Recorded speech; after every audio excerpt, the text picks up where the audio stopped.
So for example, we will take a washing machine. Now what are the different elements of that? You get it? Only inside the drum the things are happening. Into the drum you are putting water, and out of the drum you are taking the water. Then you are giving some rotation to the motor which is connected to the drum. The drum of the washing machine will be the system. Now the actuator will be the electrical motor. It may be having only electrical motor. In some cases you will be having a heater coil also to provide for hot water. There may be some valves which are present inside. All those things you can consider combinedly as the actuators. Next one is sensors. Now sensors will be the level indicator or level verification of how much of water is there. So in some of the washing machines you can say, I want only the drum to be half filled with water, or you may say I want the drum to be completely full with water. So you require some devices which are going to sense whether the drum is full or drum is half full.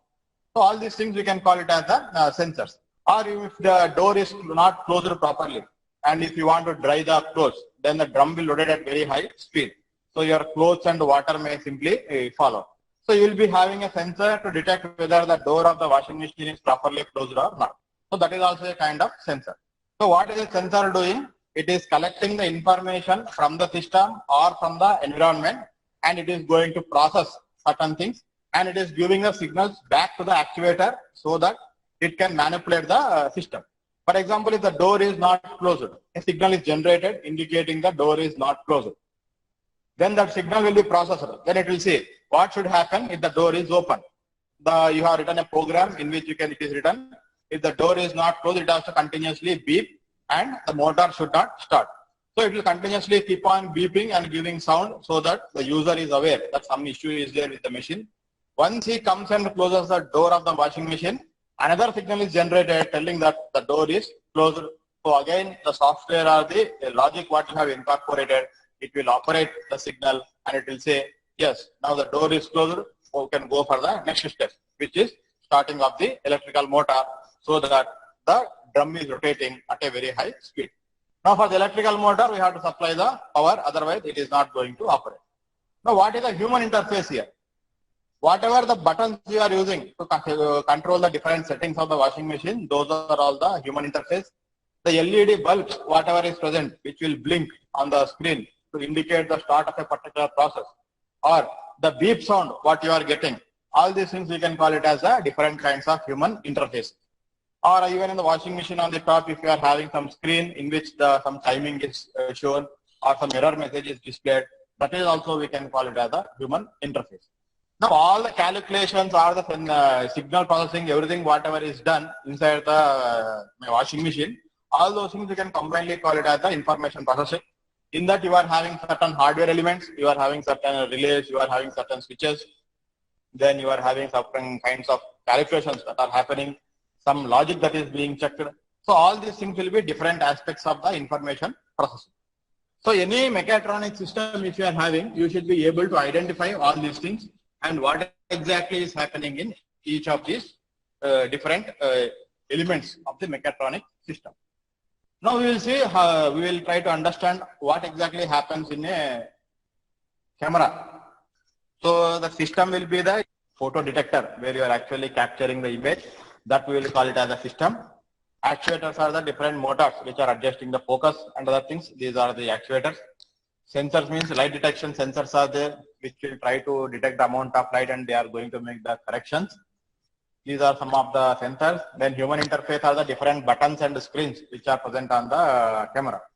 Information processing is if you are trying to, if in night time, then you are taking the image, but the image cannot be used as it is because you have given some options that it should be in night mode.